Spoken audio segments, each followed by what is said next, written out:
Playoff Central Live presented by State Farm, and both home teams responded tonight, the second of which the Dallas Mavericks to get into their series with a 103-94 win. Luka Doncic plagued by some foul trouble.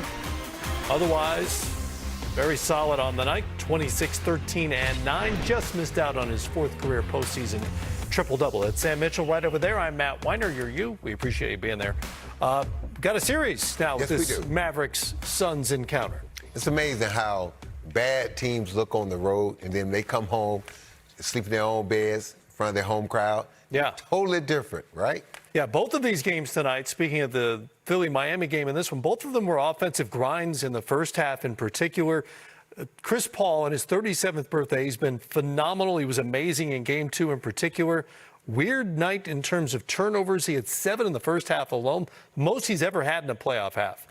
Well, I mean, look, those type of nights happen when you're playing a team now for the third straight game, and you've played them 4 times in the regular season. You know each other, right? And you know each other moves. So these teams are familiar with each other. These games are going to get uglier and uglier as the series goes on, because and we talk about this all the time, Matt. The playoffs is about winning and advancing. You don't care how it looks. You don't care what your shooting percentage is. All you care about at the end of the day is did you get the dub or not. And that's what teams are going to do. Coach is going to go back. They're going to seek and they find something little tidbit that can get them an open look here and there. But for the most part, you just got to be steadfast in your approach to the game and how you play.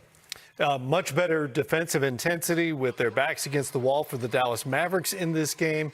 And they got more out of Jalen Brunson, which Jason Kidd had all but called out between games. So everybody's got to come to play. We need Jalen Brunson, who averaged, 27, I think it was, against the Jazz, to show up offensively, and he did. Well, it was different. You know, the first couple games in that Jazz series, no Luka. So Jalen Brunson had a chance to field himself, and he was the number one option. Now Luka comes back. Luka has the ball most of the time, and now Jalen Brunson and others, they have to play off Luka and when he sets these guys up. But you watch Brunson. He was aggressive from the get-go tonight. He understood that since he made himself into the number 2 player on this team since Porzingis was traded, that it was big for him to step up and play big and answer the call to his coach. And he did. He came out tonight. He got 21 shots. And we've seen throughout the playoffs guys like James Harden and others who've struggled to get 20-plus shots a game, and something he can't do. So it's something, Matt, in the playoffs to not only get 20 shots, but get 20 quality shots. Scored 28, which is 6 more than his combined offensive efforts from Game 1 and Game 2 when he shot just 32%. So what changes now as we look ahead to Sunday's Game 4?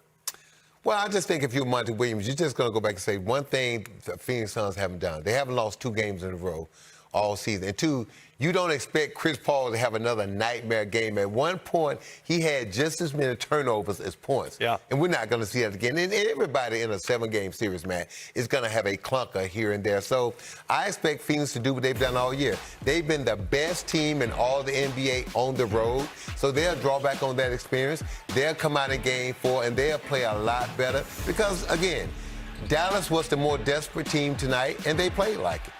Paul got off just 9 shots on the night, 12 points, 7 boards, 4 assists, but 7 turnovers, all of those in the first half. And he, like every other Phoenix starter, was a negative in terms of the plus-minus category. Was there a threat for you for these turnovers for Paul? Some of them he was just sort of inexplicably throwing it around the gym. Well, they were careless. Yeah. And you just have one of those games, man, where it's just mental, where you're not as focused and locked in. And so it's just one of those nights. All right, let's get to head coach Monty Williams with his team still leading 2-1. Them coming up with those tip outs or 50-50 balls, whatever the case was. And then we missed, I think, by our calculation, around 20 shots around the basket that we normally make.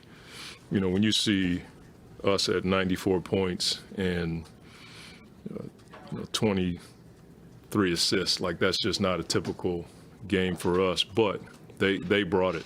And from the jump, you felt the physicality, their attempts to go to the basket and get offensive rebounds, I thought put us in mud a little bit because we couldn't come up with the ball and get out and run. And then we just kept giving them extra possessions. We had a few mishaps on Kleber tonight with the switches.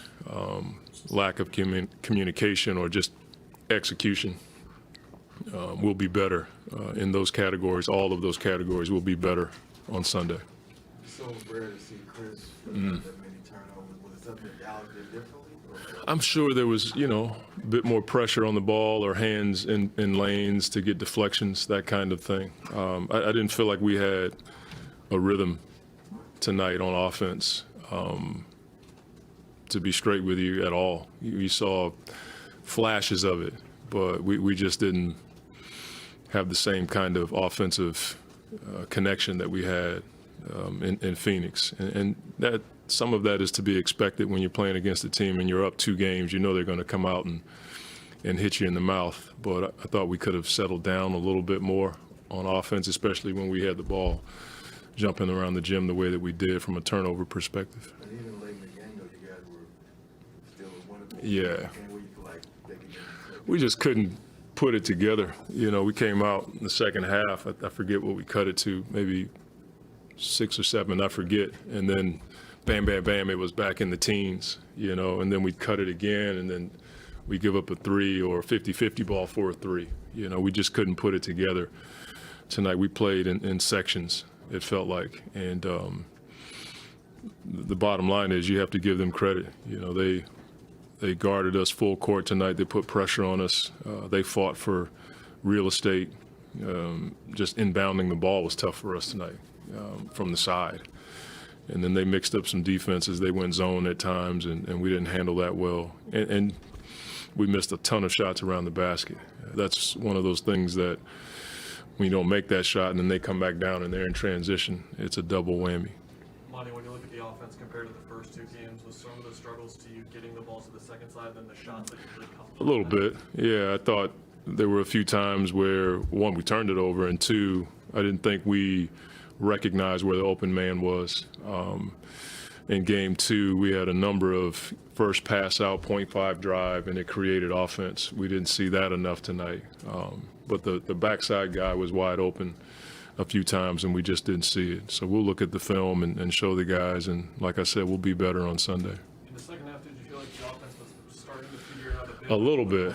It was just in sections. It just wasn't like a long enough rhythm offensively to, gain juice. I felt like we were playing off the rim instead of them having to take the ball out. And then you couple that with the fact that we only had 15 free throws. It's hard to play that way. When you're not making shots and you're not getting to the line, it's hard to set your defense. Did you feel like... I felt a lot of things tonight, so it's... that you guys had that edge to come out, that maybe it was just the missed shots and other things that made you look like that? Sometimes that can happen. I mean, when you miss the shots, especially layups, Mikal missed shots around the basket. He never misses. We had a number of guys tonight. DA had a few around the basket that he typically converts.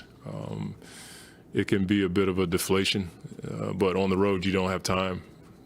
You have to sprint and turn and set your defense no matter what happens. And emotionally, it could have had an effect on us. I can't really answer that, but that is possible.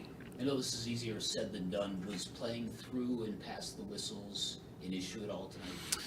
I mean, we had 2 techs early, I think. I know Mikal had one, which is uncapped.